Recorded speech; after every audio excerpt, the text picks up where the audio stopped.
Sujet numéro 2. L'audacieuse déclaration de Poutine, pourquoi les efforts occidentaux visant à freiner la Chine sont voués à l'échec. Le président russe Vladimir Poutine a fait une déclaration significative aujourd'hui, exprimant sa conviction que les tentatives occidentales de limiter l'ascension de la Chine en tant que puissance mondiale seront finalement vaines. Lors d'un forum économique qui s'est tenu à Vladivostok en Russie, Poutine a souligné la relation forte et florissante entre Moscou et Pékin, notamment dans le domaine de la sécurité et de la défense. Le leader russe a insisté sur le fait que les efforts de l'Occident pour freiner le développement impressionnant de la Chine sous la direction du président Xi Jinping sont voués à l'échec. Les remarques de Poutine suggèrent que les pays occidentaux ont reconnu les progrès rapides de la Chine et cherchent maintenant à entraver sa croissance, ce que Poutine considère comme un objectif inatteignable. En tant qu'expert des affaires mondiales, il est essentiel d'analyser cette perspective d'un point de vue neutre.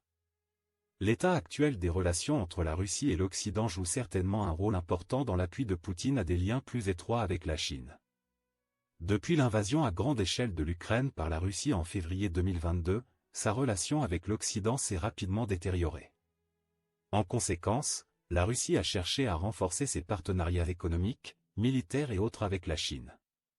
Fait intéressant, la Chine s'est abstenue de blâmer la Russie pour le conflit et a même dénoncé les sanctions occidentales massives imposées à son homologue. L'approche du gouvernement chinois lui a permis de négocier des conditions avantageuses pour l'achat de pétrole et de gaz en provenance de Russie, qu'il ne peut plus facilement vendre en Europe. La collaboration mutuellement bénéfique entre la Russie et la Chine a fait preuve de résilience, même face à la critique mondiale. L'affinité de Poutine envers la direction chinoise remonte à l'année dernière, lorsqu'il a signé avec le président Xi un accord de partenariat global avant l'invasion de l'Ukraine par la Russie. Cet accord a consolidé leur engagement envers des liens plus étroits et un rejet commun de l'ordre mondial dominé par l'Occident. Poutine a salué la remarquable coopération entre la Russie et la Chine dans les domaines de la sécurité internationale et de l'alignement des politiques. Il a notamment souligné que leur collaboration n'est dirigée contre aucun pays spécifique et n'a pas pour but de former des alliances militaires. Leurs relations se concentrent principalement sur l'élargissement des opportunités de développement et la réalisation d'avantages mutuels.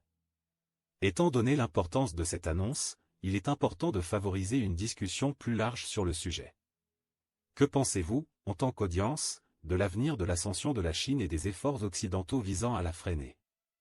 Veuillez partager vos réflexions et opinions dans la section des commentaires ci-dessous. Vos idées et perspectives contribueront à une compréhension plus complète de ce problème complexe. Bonjour, amis. Ici Martin qui parle. J'ai vraiment besoin de votre soutien. Veuillez vous abonner à la chaîne avant de regarder. Dans cet épisode, nous aborderons 3 sujets très importants. Chaque sujet est important et intéressant, alors assurez-vous de regarder notre épisode jusqu'à la fin. Sujet numéro 1. Le 8e Forum économique oriental, exploration du commerce florissant entre la Russie et la Chine. Sujet numéro 2. La déclaration audacieuse de Poutine, pourquoi les efforts occidentaux visant à restreindre la Chine sont condamnés à l'échec. Sujet numéro 3. Les éloges de Poutine pour des liens excellents avec la Chine, qu'est-ce qui alimente ce partenariat mondial? Sujet numéro 1. Le 8e Forum économique oriental, FEO, a lieu actuellement à l'Université fédérale d'Extrême-Orient de Vladivostok. Le vice-premier ministre chinois Zhang Guoqing participe à l'événement sur invitation du gouvernement russe. Lors du forum, le président russe Vladimir Poutine a prononcé un discours le 12 septembre, après avoir rencontré Zhang. Poutine a décrit les liens bilatéraux entre les deux pays comme ayant atteint un niveau historique sans précédent ces dernières années. Il a salué la coopération entre la Russie et la Chine dans divers secteurs, notamment le commerce, l'énergie, la sécurité et les affaires humanitaires. Zhang, pour sa part, a exprimé l'intention de la Chine d'améliorer la collaboration stratégique avec la Russie. Les discussions tenues lors du forum ont abordé toute une série de sujets d'intérêt mutuel, visant à renforcer la relation entre les deux nations voisines. La rencontre entre Poutine et Zhang a eu lieu dans le contexte de tensions croissantes entre la Russie et l'Occident, ainsi que des différends en cours entre la Chine et les États-Unis. La Chine a appelé à une coopération respectueuse et à la fin de l'ingérence dans sa souveraineté et ses préoccupations en matière de sécurité. Le 11 septembre, le vice-premier ministre russe et ministre de l'Industrie et du Commerce, Denis Manturov, a rencontré Zhang pour examiner les collaborations potentielles dans différents secteurs tels que l'automobile, l'aviation, la construction navale et la métallurgie. La Russie et la Chine ont également collaboré sur des questions mondiales telles que le changement climatique, la non-prolifération nucléaire, la lutte contre le terrorisme et les conflits régionaux. La croissance économique de la Russie et de la Chine se reflète dans leur coopération. En raison des sanctions imposées à la Russie par les pays occidentaux, la Russie a déplacé son attention des marchés occidentaux vers les marchés orientaux. Alpha Bank, la plus grande banque privée de Russie, prévoit d'ouvrir un bureau en Chine. Selon les données douanières chinoises, d'ici 2022, la Russie est devenue le premier exportateur européen vers la Chine, le quatrième importateur et le deuxième partenaire commercial en termes de chiffre d'affaires. On s'attend à une augmentation significative des échanges commerciaux entre la Chine et la Russie, et le FEO pourrait contribuer au développement de l'extrême-orient russe parallèlement à la revitalisation de la région nord-est de la Chine. L'ouverture de l'économie chinoise et l'amélioration de l'infrastructure commerciale entre les villes chinoises et russes devraient stimuler le commerce bilatéral à 200 milliards de dollars cette année, avant l'objectif de 2024. Malgré les défis posés par la pandémie de Covid-19, la Chine est restée en 2020 le premier partenaire commercial de la Russie, avec un commerce bilatéral atteignant 107,8 milliards de dollars. Les deux pays ont également collaboré sur des projets tels que le gazoduc Power of Siberia et le projet Yamal LNG. Les échanges commerciaux entre la Russie et la Chine de janvier à mai 2023 se sont élevés à environ 93,8 milliards de dollars, soit une augmentation de 40,7% par rapport à l'année précédente. Le club de Valdai a rapporté qu'en 2018, le commerce entre la Russie et la Chine a dépassé pour la première fois les 100 milliards de dollars. Depuis lors, le commerce entre les deux pays, tant de biens que de services, augmente qualitativement.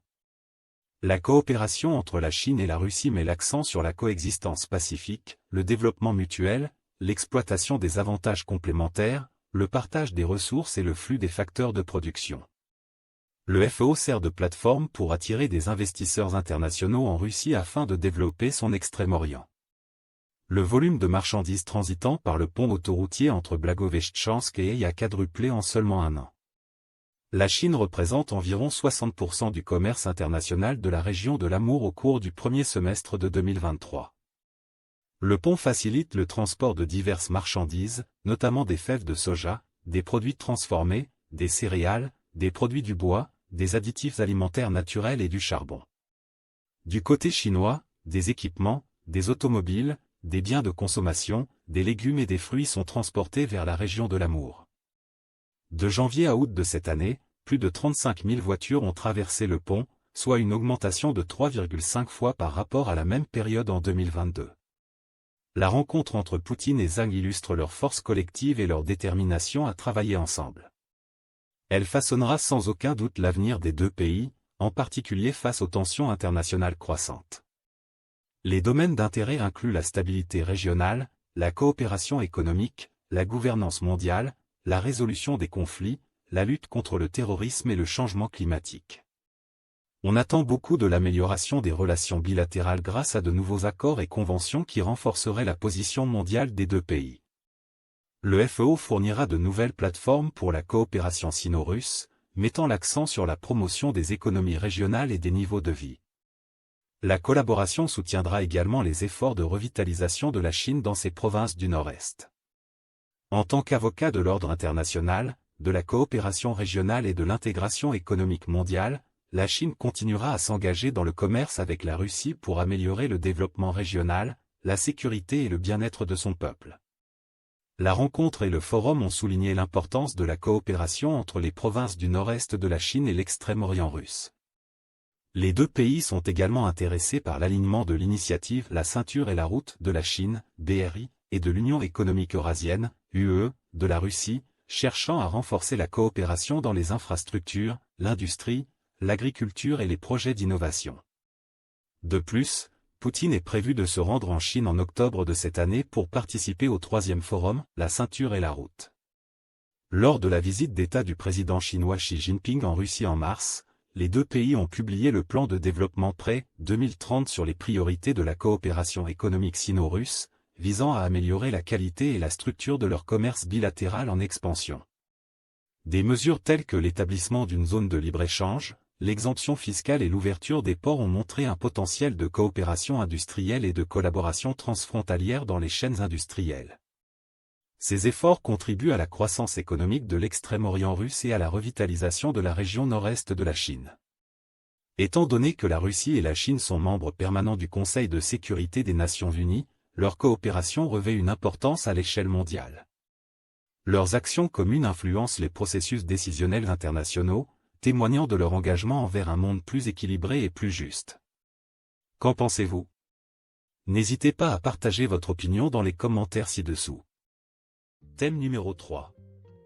Les éloges de Poutine concernant les excellentes relations avec la Chine, qu'est-ce qui motive ce partenariat mondial?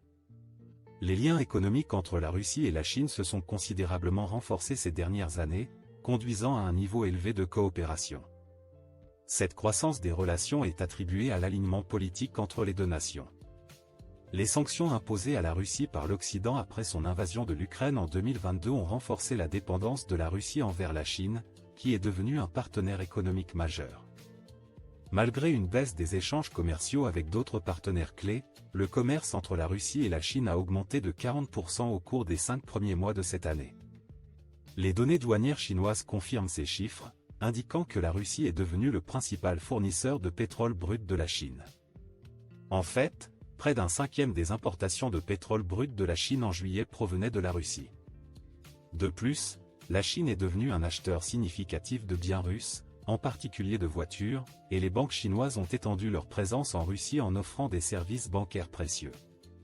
De plus, la Russie a commencé à utiliser le yuan chinois pour la facturation internationale et les paiements transfrontaliers, dans le but de réduire sa dépendance au dollar et à l'euro. Bien que la devise russe, le rouble, est initialement affaiblie en raison du conflit, elle s'est depuis stabilisée. Le président russe Vladimir Poutine a rassuré les inquiétudes concernant le taux de change du rouble, le décrivant comme une situation gérable. Cette alliance économique remarquable entre la Russie et la Chine suscite plusieurs réflexions importantes. Tout d'abord, cela met en évidence dans quelle mesure les circonstances politiques et les sanctions peuvent influencer l'orientation des partenariats économiques mondiaux. L'incapacité des pays occidentaux à maintenir des liens économiques forts avec la Russie a ouvert des portes à la Chine pour renforcer son influence économique et offrir à la Russie des voies alternatives de croissance. De plus, ce partenariat en croissance pourrait entraîner de nouvelles opportunités d'intégration économique entre les deux pays. À mesure que la Russie diversifie ses routes commerciales et aligne son système financier sur celui de la Chine, elle devient moins dépendante des marchés occidentaux traditionnels et établit de nouvelles fondations pour sa stabilité économique. De plus, l'alliance entre la Russie et la Chine sert d'étude de cas pour évaluer le rôle transformateur que joue la Chine dans la dynamique économique mondiale. En tant que deuxième économie mondiale, la position ferme de la Chine en soutien à la Russie en période de tension géopolitique lui permet de renforcer ses propres intérêts économiques et d'étendre son influence à l'échelle mondiale. Le fait que la Chine soit devenue le principal fournisseur de pétrole brut de la Russie illustre dans quelle mesure la Chine est en train de remodeler le paysage énergétique. Cependant, il est crucial de rester prudent quant aux risques et aux défis potentiels qui peuvent découler de ce partenariat étroit. Sur le plan économique, la dépendance à un seul partenaire commercial peut créer des vulnérabilités, et des considérations géopolitiques peuvent engendrer de nouvelles tensions à l'avenir. En conclusion, les liens économiques entre la Russie et la Chine se sont épanouis ces dernières années, offrant un véritable coup de pouce à l'économie russe face aux sanctions occidentales. L'alignement stratégique entre les deux nations leur a permis de surmonter les obstacles posés par les tensions géopolitiques et de tirer parti des forces de chacune pour en bénéficier mutuellement. Cette alliance met également en évidence les dynamiques en évolution dans le paysage économique mondial, avec la Chine jouant un rôle central dans la refonte des partenariats économiques traditionnels et des dynamiques de pouvoir. Il est crucial d'analyser et d'évaluer en continu les conséquences et les implications de ce partenariat pour mieux comprendre la trajectoire future des économies russes et chinoises, ainsi que l'ordre économique mondial plus large. Quels sont vos avis sur les liens économiques croissants entre la Russie et la Chine ? Partagez vos opinions dans les commentaires.